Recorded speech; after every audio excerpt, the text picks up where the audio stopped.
एक बार एक गांव में तीन भाई एक सुनसान सड़क पे जा रहे थे। शाम का वक्त था।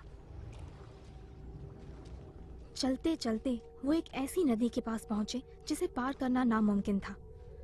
लेकिन चूंकि वो जादू करना जानते थे, उन्होंने अपनी छड़ियां घुमाई और एक पुल बना दिया। इससे पहले कि वो नदी पार करते, एक काली परछाई ने उनका रास्ता रोक लिया।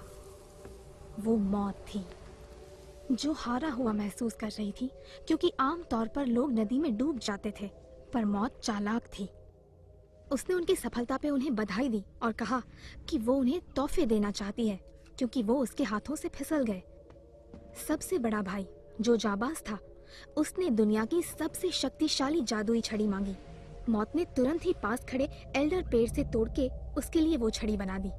दूसरा भाई घमंडी था।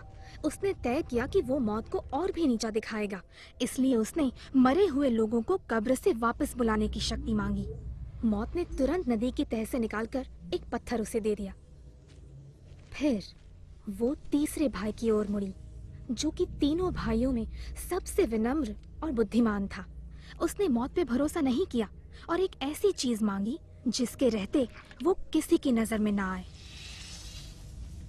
और ना चाहते हुए भी मौत को उसे अपना अदृश्य चोगा देना पड़ा। उसके बाद मौत ने उनका रास्ता छोड़ दिया और तीनों भाई अपने अपने रास्ते निकल पड़े।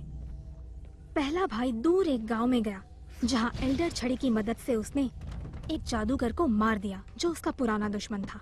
एल्डर छड़ी से मिली ताकत के नशे में चूर वो एक सराय में पहुंचा और अपने अमर होने की शेखी बघारने लगा। पर उस रात जब वो सो रहा था, एक दूसरे जादूगर ने उसकी छड़ी चुरा ली और उसे मौत के घाट उतार दिया।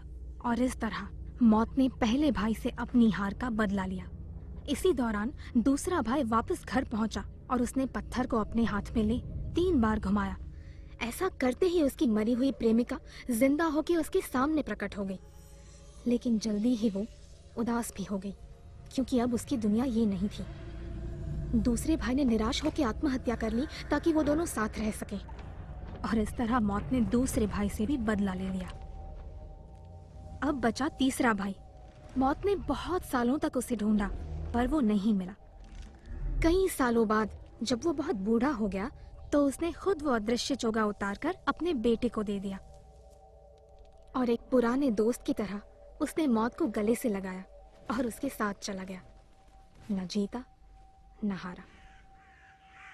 तो ये थी कहानी मौत के तोहफों की।